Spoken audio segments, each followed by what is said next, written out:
ലുലു അൺസ്ക്രിപ്റ്റഡിലേക്ക് എല്ലാവർക്കും സ്വാഗതം ഗൈസ്. അപ്പോൾ നമ്മൾ ഇന്നാണ് ഗൈസ് നമ്മുടെ വഞ്ചിപ്പാട്ട് മത്സരം. നമ്മൾ എല്ലാവരും രാവിലെ 4:30 എഴുന്നേറ്റ് ഗൈസ്. എഴുന്നേറ്റ് നമ്മൾ ഒരുങ്ങിയിട്ടുണ്ട് ഗൈസ്. അല്ല, സാരി ഉടുത്തിട്ടുണ്ട് ഗൈസ്. നമ്മളെ സാരി ഉടുപ്പിച്ചിരുന്ന സാൻഡിയാണ്. സാൻഡി ഇപ്പോഴും അവിടെ സാരി ഉടുപ്പിച്ചുകൊണ്ടിരിക്കുകയാണ്. ഇവിടെ നിക്കിയാണ് മേക്കപ്പ് ചെയ്യുന്നത്. നോക്കൂ ഗൈസ്, കണ്ട, എനിക്കൊരു പണിയില്ലെന്നാണ് പറയുന്നത്. എനിക്കൊരു പണിയില്ല, ഈ മേക്കപ്പ് ഇട്ടാൽ മാത്രം മതി. നോക്കൂ, ഇവിടെ നമ്മുടെ സൗവർണിക. നോക്കൂ, സൗവർണികയാണ്. സൗവർണികയ്ക്ക് മേക്കപ്പ് ഇഷ്ടമല്ല. ഇവിടെ ഒരാള് ബേസൊക്കെ അടിച്ചിട്ടുണ്ട് ഗൈസ്. അപ്പൊ നമ്മള് മേക്കപ്പ് ഇടാൻ പോകുന്നു. എന്നെ നോക്കൂ ഗൈസ്, എനിക്ക് നാച്ചുറൽ ബ്യൂട്ടി ആണെങ്കിലും എനിക്ക് ഒരു താല്പര്യം ഇല്ല ഇതൊക്കെ ഇടാൻ വേണ്ടിട്ട്. പിന്നെ നിർബന്ധിക്കുന്നതുകൊണ്ട് നമ്മൾ ഓക്കെ ഗൈസ്, നമുക്ക് ഒരുങ്ങാം.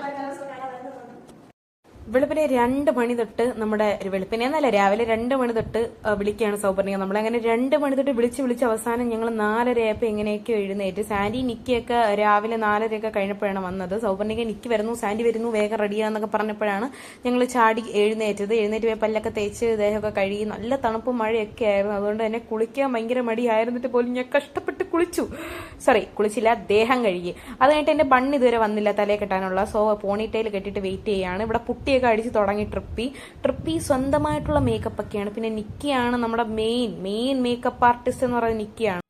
ഞാൻ ഈ പാവം പോലെ മിണ്ടാതിരിക്കുന്നത് സ്വന്തമായിട്ട് അറിഞ്ഞുകൊണ്ടല്ല, കാരണം നല്ല വഴക്ക് കിട്ടിയതിന് ശേഷമാണ്. കാരണം ഒരുങ്ങാതെ പിടിക്കാതെ അവിടെ ഇവിടെയൊക്കെ ഫോൺ വീഡിയോ എടുത്തോണ്ട് നടക്കുമായിരുന്നു ഞാൻ. പിന്നെ ഒന്നും നോക്കില്ല, അവിടെ കയറി പറഞ്ഞു. വളരെ നാച്ചുറൽ ബ്യൂട്ടി ആയത്. ശരി, നാച്ചുറൽ ബ്യൂട്ടി നമ്മൾ കണ്ട കേസ്. പുട്ടി വാരിക്കോരിയാണ്. നിങ്ങൾ ഇപ്പോൾ കേട്ട ശബ്ദം അലീനയുടെ ശബ്ദമാണ്. കാരണം ഞാൻ ഉറങ്ങിക്കൊണ്ടിരിക്കുമ്പോൾ എൻ്റെ ഫോൺ എടുത്തിട്ട് ഞാൻ കിടന്ന് ഉറങ്ങുന്ന വീഡിയോ വരെ വ്ലോഗിൽ ആഡ് ചെയ്യണം എന്ന് പറഞ്ഞ ഒരു വലിയ മനസ്സിന്റെ ഉടമയാണ് അവൾ. പിന്നെ കണ്ണെഴുതാൻ വേണ്ടി നമ്മൾ ആര്യമിത്രയുടെ അടുത്താണ് പോരുന്നത്. ആര്യമിത്ര ഒന്നും ചെയ്തിട്ടുണ്ടായിരുന്നില്ല. കാരണം അവൾ എല്ലാവർക്കും കണ്ണെഴുതി കൊടുത്തു. നല്ല അടിപൊളിയായിട്ട് അവൾ കണ്ണെഴുതി തന്നു.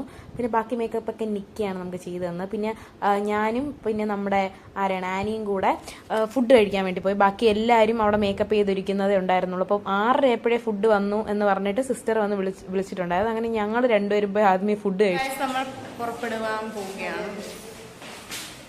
അമ്മായി എത്ര ഒരുങ്ങിട്ടും അങ്ങോട്ട് തൃപ്തി വരാതെ പോകുന്നിടത്തേയും വരുന്നിടത്തെ എല്ലാം കണ്ണാടിയിൽ എല്ലാവരും ഒരുങ്ങി നോക്കിയൊക്കെ വരികയാണ്. ഞങ്ങൾക്ക് സാരി ചെറുതായിട്ടൊന്ന് ലൂസായിട്ടുണ്ടായിരുന്നു. എന്നാലും ഞങ്ങളെല്ലാം അഡ്ജസ്റ്റ് ചെയ്ത് വെച്ചിട്ട് ഇറങ്ങി. അവർ ഫുഡൊക്കെ കഴിച്ചിട്ട് പിന്നെ ഞങ്ങൾ നേരെ നിന്നില്ല, ഇറങ്ങി. പുറത്ത് നല്ല മഴയായിരുന്നു, നല്ല പേടിയുണ്ടായിരുന്നു. ഈ പുട്ടിയോ ഈ സാരിയൊക്കെ ഇളകി പോവോ, ചെളി തെറിക്കുമെന്നൊക്കെ. ഞങ്ങൾ പിന്നെ ദൈവത്തിനെ വിളിച്ചിട്ട് പോക്കങ്ങ് പോയി. അവിടെ ഉണ്ടായിരുന്ന കിളികളോടും സിസ്റ്റർമാരോടും ഒക്കെ ഞങ്ങൾ ടാറ്റ പറഞ്ഞു. പിന്നെ അവിടെ പ്രാർത്ഥിച്ചിട്ടാണ് ഞങ്ങൾ ഇറങ്ങിയത്. അവിടുത്തെ സിസ്റ്റേഴ്സ് ഞങ്ങൾക്ക് ബസ് അറേഞ്ച് ചെയ്തു ഗൈസ്. അത് വളരെ ഒരു വലിയ ഉപകാരമായിട്ട് ഞങ്ങൾക്ക് തോന്നി. കാരണം ഞങ്ങൾ ഈ ഒരു മഴയത്ത് ഓട്ടോയിലോ ബസ്സിലോ ഒക്കെയാണ് പോയിക്കൊണ്ടിരുന്നതെന്നുണ്ടെങ്കിൽ ഞങ്ങളുടെ സാരി ഫുള്ള് ചുളിഞ്ഞ് ഞങ്ങളൊരു പരിവാവും അവിടെ എത്താൻ വേണ്ടിയിട്ട്.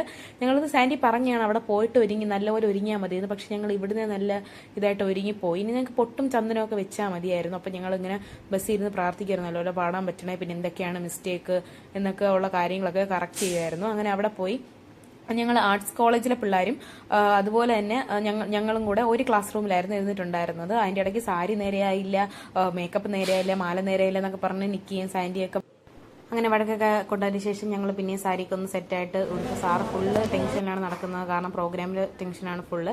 ഞങ്ങൾക്ക് കിട്ടിയ ലോട്ട് നമ്പർ 2 ആണ്. അപ്പോൾ 2 കിട്ടിയപ്പോൾ തന്നെ ഒരു പേടിയൊക്കെ ഉണ്ടായിരുന്നു സൗപർണികയ്ക്ക്. അങ്ങനെ ഞങ്ങൾ സൗപർണികയെ ഭയങ്കര മോട്ടിവേറ്റ് ചെയ്ത് കോൺഫിഡൻ്റ് ഒക്കെ ആയിട്ട് ഒന്നും കൂടെ എല്ലാം റെഡിയായി. എല്ലാവർക്കും സാറിന് ദക്ഷിണയൊക്കെ കൊടുത്തിട്ട് ഞങ്ങൾ പ്രാർത്ഥിച്ച് പ്രോഗ്രാമിന് റെഡി ആവാൻ വേണ്ടിയിട്ട് നിന്നു. ഞങ്ങൾ പ്രോഗ്രാമിന് പോയി പാടി. ഞങ്ങളെ കൊണ്ട് പറ്റുന്ന മാക്സിമം രീതിക്ക് ഞങ്ങൾ പ്രോഗ്രാമിന് പാടി. സാൻഡി നിക്കി ഞങ്ങൾക്ക് കട്ട സപ്പോർട്ടായിരുന്നു കൂടെ. പിന്നെ ഞങ്ങളുടെ അശ്വിൻ സാറും ശ്രീഹരി സാറും ഒക്കെ ഉണ്ടായിരുന്നു സപ്പോർട്ടായിട്ട്. അങ്ങനെ ഞങ്ങൾ 2ാമത്തെ ലോട്ടല്ലേ, അതുകൊണ്ട് ഞങ്ങൾ പാടി തീർന്ന ഉടനെ തന്നെ ഞങ്ങൾ ഹോസ്റ്റലിലോട്ട് പോയി ഫുഡൊക്കെ കഴിച്ച് ഡ്രസ്സൊക്കെ മാറിയിട്ട് തിരിച്ചു വരാമെന്ന് വെച്ചു.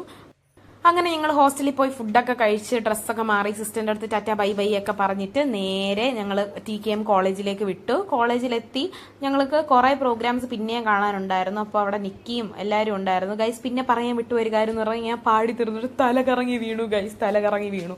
അത് ടെൻഷനായിട്ടും എനിക്ക് എനർജി ഇല്ലാത്തതുകൊണ്ടും ഒക്കെ ആയിരുന്നു. അങ്ങനെ ഞങ്ങൾ വൈകിട്ട് റിസൾട്ട് ഇരുന്നു. ഞങ്ങൾക്ക് സെക്കൻഡ് പ്രൈസ് ഉണ്ടായിരുന്നു. ഞങ്ങൾക്ക് എല്ലാവർക്കും ഭയങ്കര ഹാപ്പിയായി. പക്ഷെ ഫസ്റ്റ് കിട്ടാത്തതിലൊരു വിഷമമുണ്ടായിരുന്നു. അതിൽ സെക്കൻഡ് എന്നെ സംബന്ധിച്ചിടത്തോളം എനിക്ക് തൃപ്തിയായിട്ടുള്ള ഒരു ഇതായിരുന്നു. കാരണം കുറഞ്ഞ സമയം കൊണ്ട് തന്നെ എല്ലാം പഠിച്ചല്ലോ. അങ്ങനെ ഞങ്ങൾ 7:40 വണ്ടിക്ക് എല്ലാവരും തിരിച്ച് ട്രിവാൻഡ്രത്തേക്ക് വന്നു ഗൈസ്. അപ്പോൾ അത്രേ ഉള്ളൂ. Tata bye bye, see U.